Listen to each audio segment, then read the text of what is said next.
Karena sejatinya kita ini adalah wayang, maka sebaik apapun kita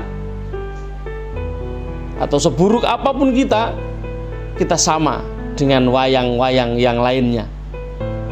Maka berperanlah atau diam tanpa peran pada saat yang ditentukan oleh sang dalang.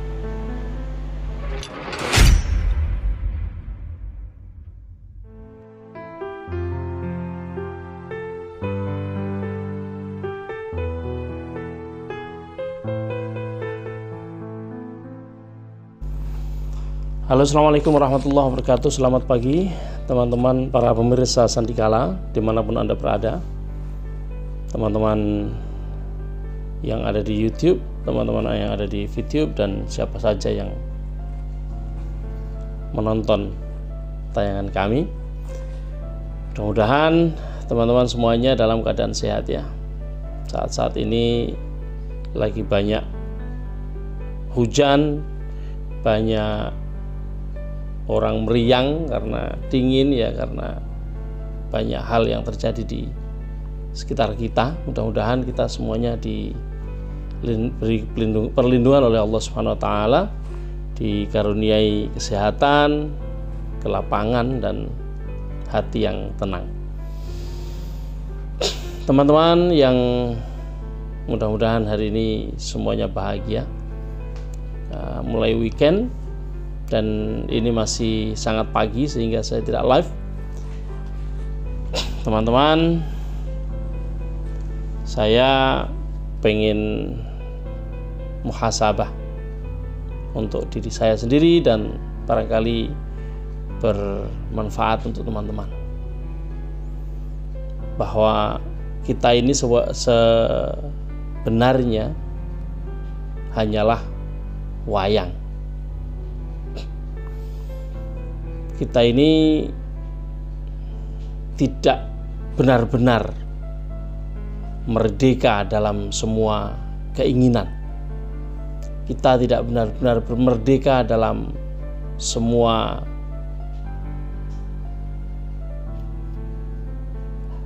yang ingin kita lakukan, ingin kita dapatkan, yang ingin kita raih. Tidak benar-benar kita merdeka. Mengapa? Karena ada yang menjalankan. Coba saja hentikan mata kita dari berkedip. Tentu kita tidak bisa. Kalaupun bisa, beberapa menit dan akhirnya menyerah. Kalau tidak percaya, hentikan saja diri kita dari tidur. Hentikan dari kegiatan makan. Tentu tidak bisa. Itulah sejatinya kita hanya menjalani hidup ini sesuai dengan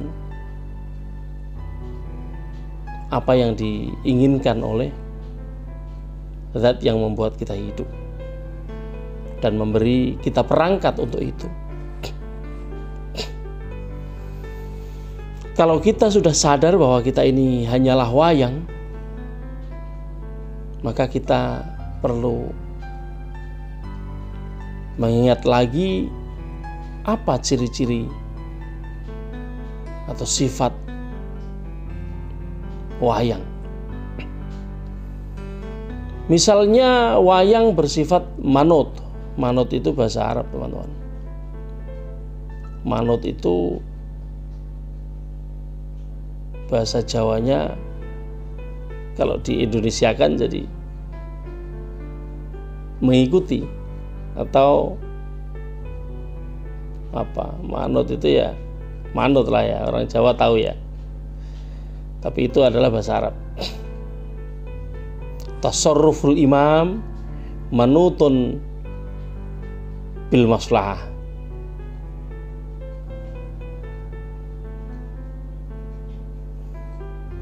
Ada kata-kata manutun bil maslahah itu Sifat wayang adalah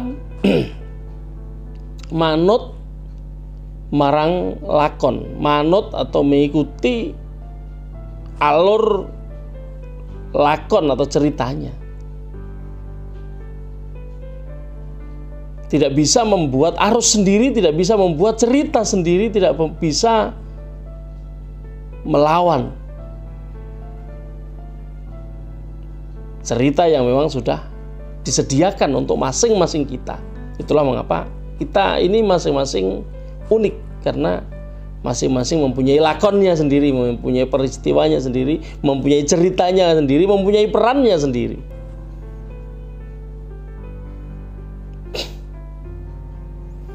Sifat wayang yang lain adalah tidak protes.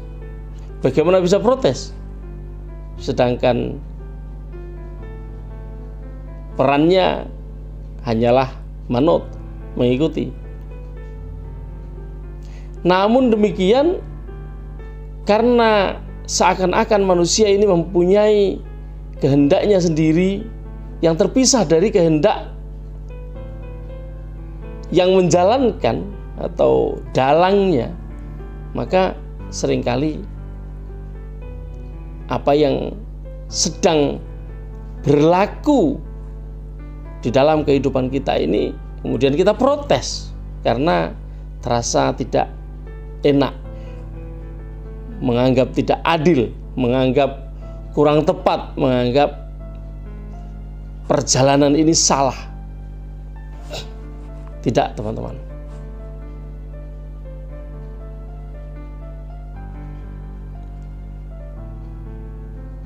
Wayang tidak pernah protes.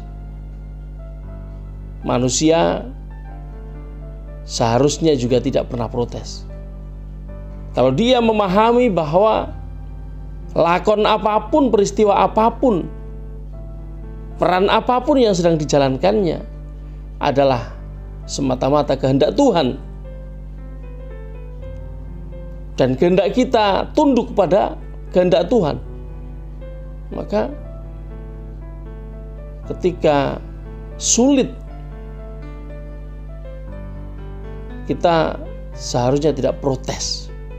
Ketika berada di dalam peran yang tidak menguntungkan, seakan-akan menjadi orang yang tidak berguna, seakan-akan menjadi orang yang terus mengalami kesusahan, seakan-akan menjadi orang yang menjalani hidup ini berat. Dia tidak protes.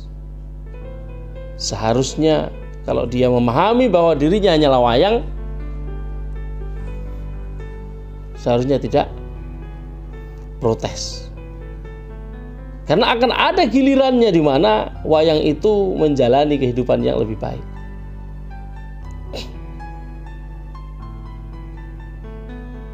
Sifat wayang yang lain adalah bergerak dan berhenti di waktu yang tepat, di mana sang dalang menginginkannya. Anda tentu yang pernah nonton pertunjukan wayang mengerti bagaimana ketika lakon atau ketika salah satu tokoh wayang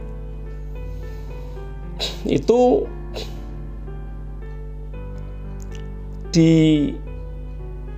dijalankan oleh sang dalang, kadang-kadang bersama-sama, kadang-kadang berdua, kadang-kadang bertiga, kadang-kadang sendirian, dia selalu manut atau selalu menyerah kepada pilihan waktunya yang dipilih oleh sang dalang. Nggak bisa dia menginginkan untuk tiba-tiba main sendiri, tiba-tiba berdiri sendiri, tiba-tiba perang sendiri. Nggak bisa dia. Begitu juga kita. Ketika saatnya kita harus memainkan peran kita harus perankan dengan sebaik-baiknya. Tapi ketika kita harus berhenti berperan, berhentilah dengan sebaik-baiknya. Jangan ngeyel kepada dalang, karena dalang nggak akan paham Anda ngeyel. Dalang nggak akan paham karena dalang tidak sama dengan Anda. Kalaupun dalang paham, dia tidak akan ngerewes ya, tidak akan memperhatikan ketika Anda ngeyel. Sifat wayang yang lain adalah tidak punya ambisi ya, karena wayang mengikuti ambisi dalangnya. Kalau mau si tokoh dimenangkan, dia akan menang. Bagaimana juga seorang dalang yang memerankan atau memainkan peran Petruk jadi ratu, meskipun dia secara pakem Petruk itu seorang pembantu, punokawan, tapi di satu saat bisa jadi seorang ratu. Itulah lakon. Semua yang terjadi kepada wayang itu sangat tergantung kepada the invisible hand, tangan yang tidak tampak.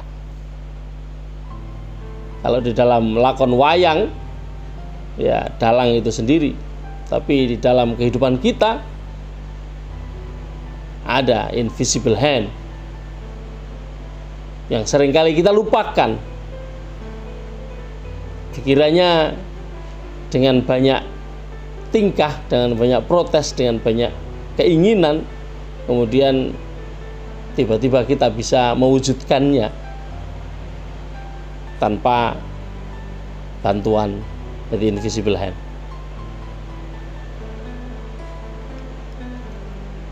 Jadi kesimpulannya apa?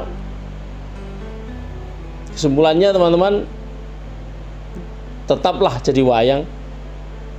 Biarlah dunia bergerak atau diam, wayang tetap wayang. Wayang itu kalau pernah dikeluarkan dari kotaknya,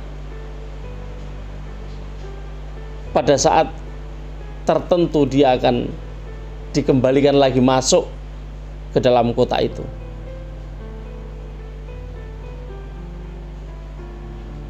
Di waktu lain dia akan dikeluarkan lagi, dan di saat yang tepat dia harus masuk kembali. Itulah peran kita. Kadang di atas, kadang di bawah, kadang berperan, kadang harus diam. Selamat pagi, mudah-mudahan semuanya dalam keadaan baik-baik saja.